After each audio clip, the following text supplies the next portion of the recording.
Shalom. Kita akan melanjutkan devotion dengan tema hidup berkolaborasi dengan Tuhan.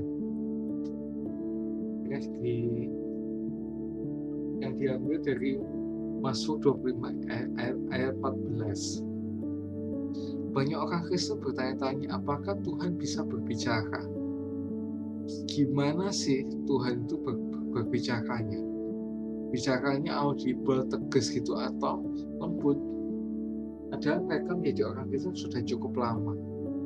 Kita akan belajar bagaimana supaya hidup bergaul dengan Tuhan dan berbicara dan mengenal saudara Tuhan. Tuhan tidak hanya mengatakan kita seperti orang Lewi, tapi terlebih lagi sebagai imam, yaitu imamat yang kajani.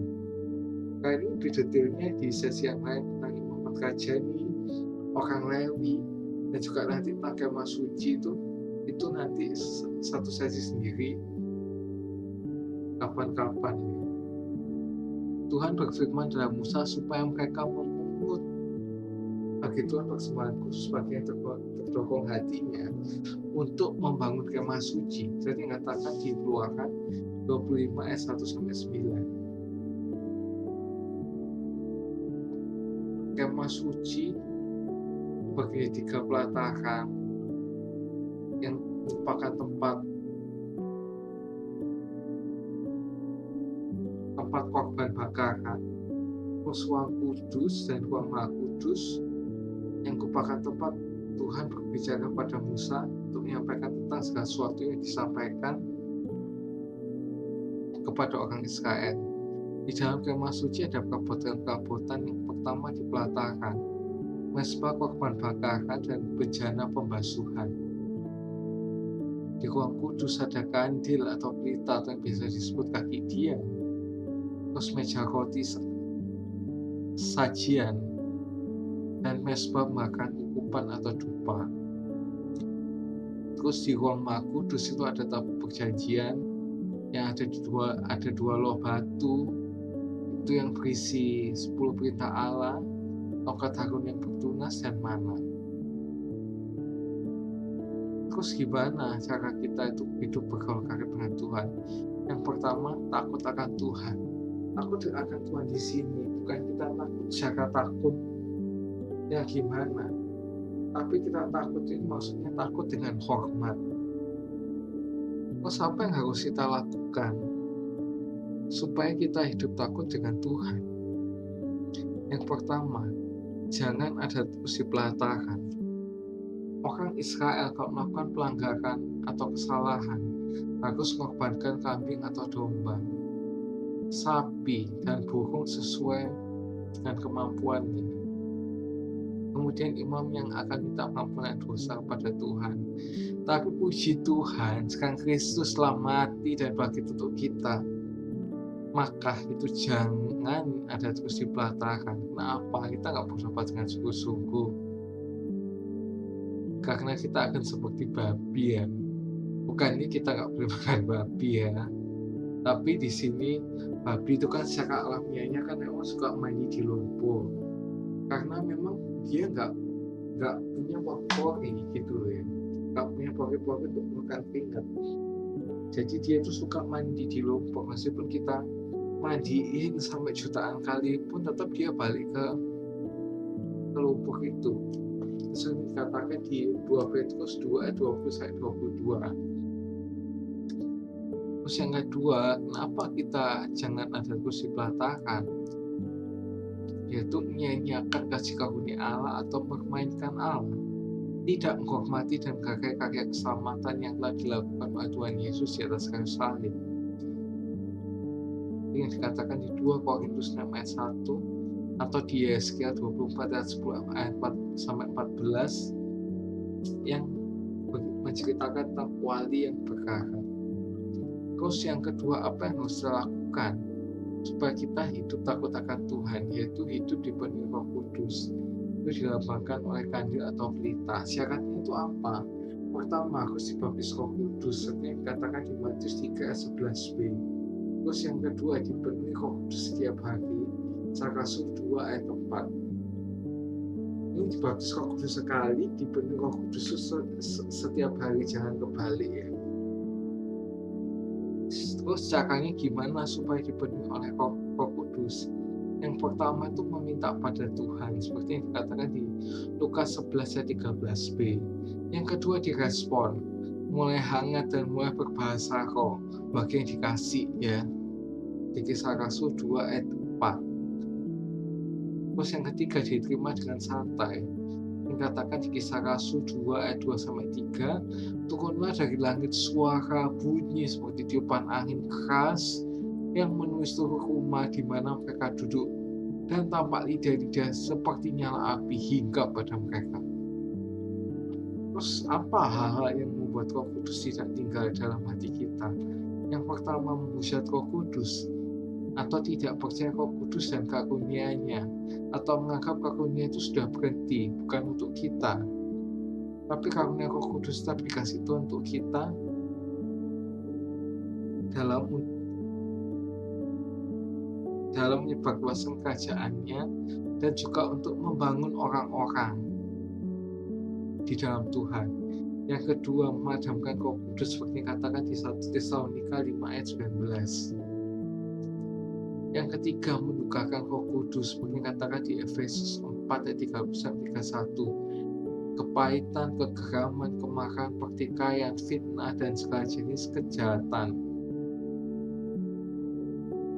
Terus yang selanjutnya, mendustai Roh Kudus seperti dikatakan di Kisah Rasul 5 ayat 3.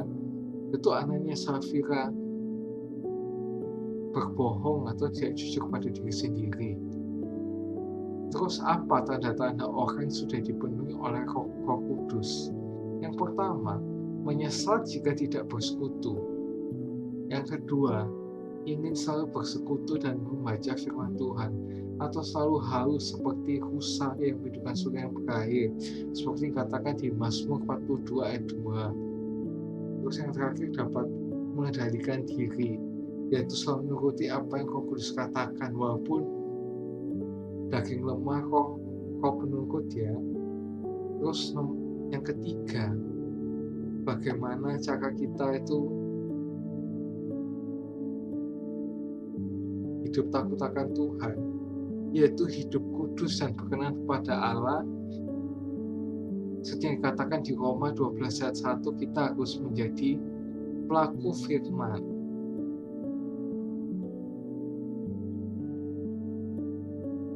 Karena ibadah itu bukan cuma secara ritual, tapi dalam kehidupan sehari-hari pun kita juga beribadah, karena kehidupan kita sehari-hari ada ibadah kita yang sejati.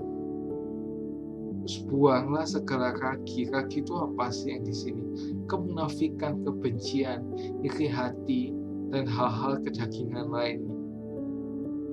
Jangan seperti orang Farisi yang munafik, yang dikatakan di Lukas 12 ayat 1. Meja roti sajian ini melambangkan pelaku firman. Terus yang keempat, dari kenapa caranya kita takut akan Tuhan, yaitu mempersembahkan korban yang harum bagi Allah, untuk mempersembahkan ukupan yang dibakar kapalnya, urapan dan ukupan dari wangi-wangian, seperti yang diceritakan di Keluaran 37 ayat 29. Wangi-wangian atau bau yang harum ini itu menyukakan hati Tuhan. Itu dengan cara apa? Menyembah dalam roh dan kebenaran. Kebenaran itu berupa firman Tuhan, seperti katakan di Yohanes 4 ayat 23. Terus yang kedua, hidup dalam kasih. Karena kasih ini merupakan dasar dari kekristenan, maka kita harus hidup dalam kasih.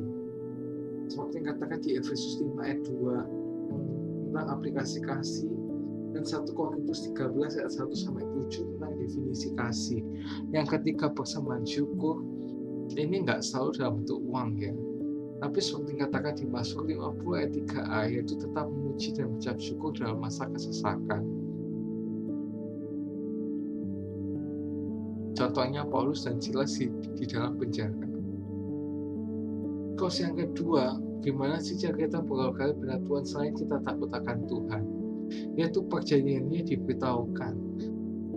Masuk ke ruang Maha Kudus, di tempat ini kita bercakap-cakap dengan Tuhan.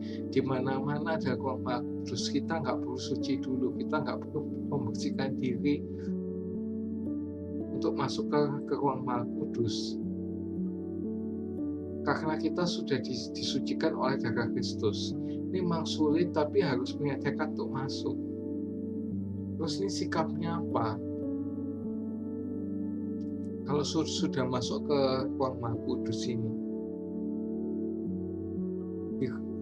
yaitu merendahkan diri dan rendah hati di hadapan Tuhan. Terus di ruang Maha Kudus ini ada tabut perjanjian. Dalam tabut perjanjian ini ada apa aja? Ini kulit-kulitnya aja ya. Nanti pada tabut perjanjian ini akan ada satu sesi sendiri. Siapa buli-buli emas yang berisi mana? Yaitu yang melambangkan kebutuhan kita dicukupi oleh Tuhan. Bukan berarti kita langsung jadi orang kaya, tapi apa yang kita butuhkan pada hari itu Tuhan cukupkan. Kita butuh makan, Tuhan cukupkan, walaupun itu bukan makanan yang mewah atau gimana. Terus yang kedua, tongkat yang bertunas itu adalah mujizat. Mujizat yang terbesar adalah Tuhan sendiri yang mau datang ke dunia untuk menebus kita dari dosa. Dan juga mujizat-mujizat kecil lain yang Tuhan kasih secara pribadi pada kita, walaupun itu enggak selalu dikasih buat kita. Yang terakhir itu loh batu, yaitu prinsip perintah, peraturan, dan ketetapan dari Tuhan. Ini tetap harus kita taati. Karena apa? Meskipun kita sudah ditebus oleh Tuhan, kita tetap harus menjalankan itu sebagai rasa syukur kita kepada Tuhan, walaupun itu sebenarnya nggak cukup. Berbahagialah orang yang membaca dan mendengar firman Tuhan, menyimpan dalam hatinya, merenungkan dan melakukan dalam hidupnya. Ia sama dengan orang bijaksana yang mendirikan rumahnya di atas batu, seperti yang dikatakan di Matius 7 ayat 24. See you. Jangan lupa like, subscribe, dan share jika kalian terberkati dengan konten ini.